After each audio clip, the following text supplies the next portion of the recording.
Shri Venkateswara gold తాకట్టులో ఉన్న మీ బంగారాన్ని విడిపించి కొనబడును.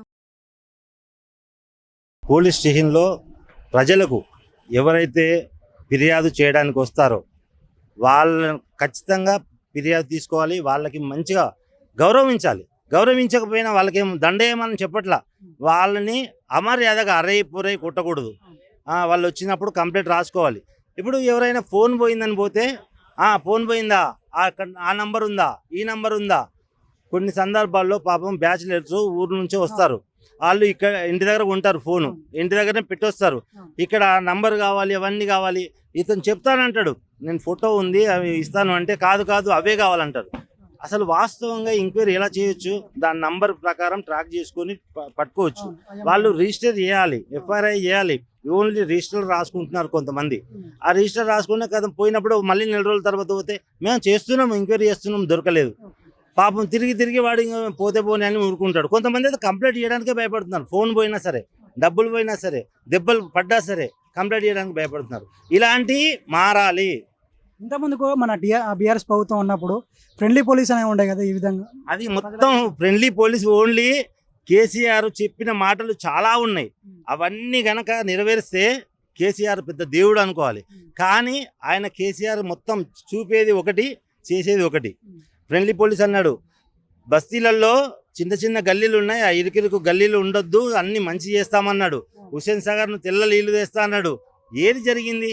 ఆయన చెప్పిన మాటలు చాలా అద్భుతం. అభివృద్ధి అయింది కదా, ఎంతో కొంత. మెట్రో వచ్చింది, హైటెక్ సిటీ డెవలప్ అయింది కదా. అప్పుడు తెలంగాణ రాకముందు ఎంత మన దగ్గర బడ్జెట్ ఉండే, ఆయన వచ్చి ఇవన్నీ రోడ్లు చేశాడు, అన్నీ చేశాడు. కొంచెం ఎన్ని కోట్ల అప్పు అయింది తెలంగాణకి?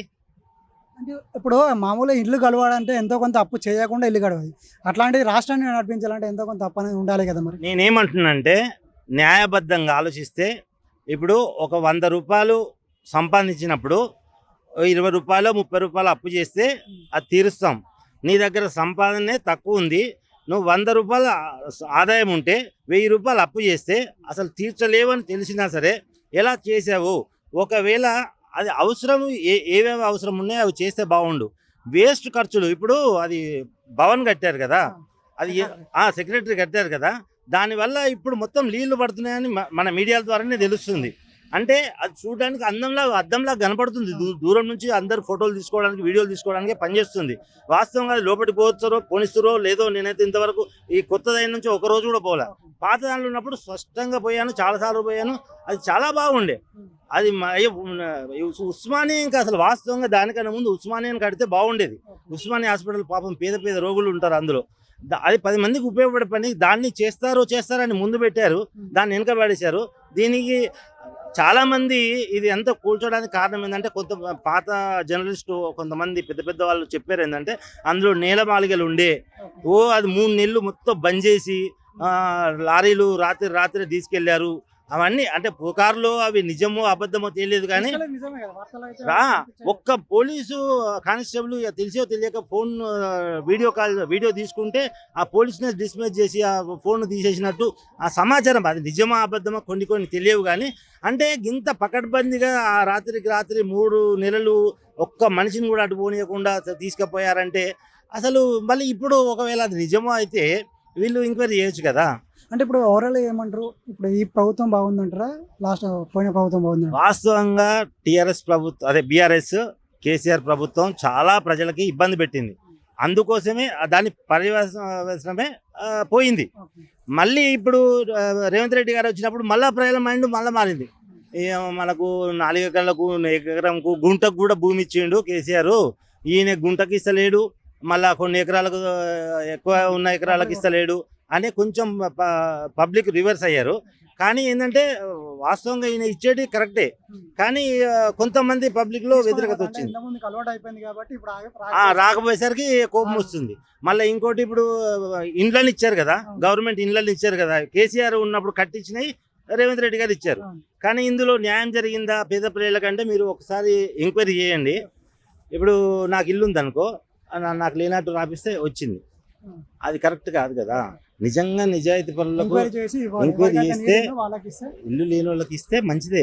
ఆ. ఇల్లు ఉండి ఇప్పుడు అదే ఇల్లు ఉన్నోనికి గవర్నమెంట్ ఏదో ఒకటి ప్రతి ఒక్కరికి సాయం చేయాలనుకుంటే రాజశేఖర రెడ్డి గారు కరెక్ట్ చేశారు. అప్పుడు రాగానే అందరికీ మన రేషన్ కార్డులు ఇచ్చేశాడు. అట్లా ఆయన చేసిన కొన్ని చాలా మంచి పనులు ఉన్నాయి. రాజశేఖర రెడ్డి గారిని ఇప్పటికీ గుర్తించుకోవడం కారణం ఏంటంటే ఆయన వచ్చినాక చాలా మార్పులు వచ్చినాయి. ఇప్పుడు కేసీఆర్ వచ్చినాక మార్పులు ఏమి వచ్చినాయి అంటే రోడ్లు బాగాయినాయి, పెద్ద పెద్ద జాగాలు మొత్తం మాయమైపోయినాయి. అప్పుడంటే ఎక్కడన్నా పేదోడు గురి చేసుకోవడానికి జాగా ఉండే. ఇప్పుడు ఆ పేదోడు కేసీఆర్ అక్కడ అది తెలంగాణ భవన్ దగ్గర గుడిసెలు ఉంటేనే పికేపిచ్చాడు రాత్రికి రాత్రి. అంటే ఆ తర్వాత వాళ్ళకి ఇచ్చాడో ఇవ్వలేదో మనకు తెలియదు. మాపినారు వాళ్ళు అందరూ పాపం క్యాన్సర్ హాస్పిటల్ అదంతా గుడిసెలు ఉండే. అంటే పేద ప్రజలకి న్యాయం చేసే ప్రభుత్వాలు రావాలి.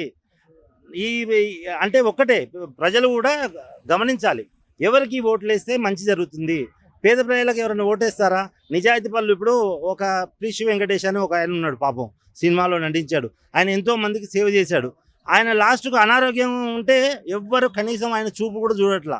నేనేమంటున్నా అంటే నిజాయితీగా పనిచేసి 10 మందికి హెల్ప్ చేసే మనుషులు వాళ్ళకి ఏమైనా హెల్ప్ చేస్తారంటే ఎవరు చేయరు. అందుకోసమే ఇప్పుడు న్యాయం న్యాయం న్యాయం అంటాము.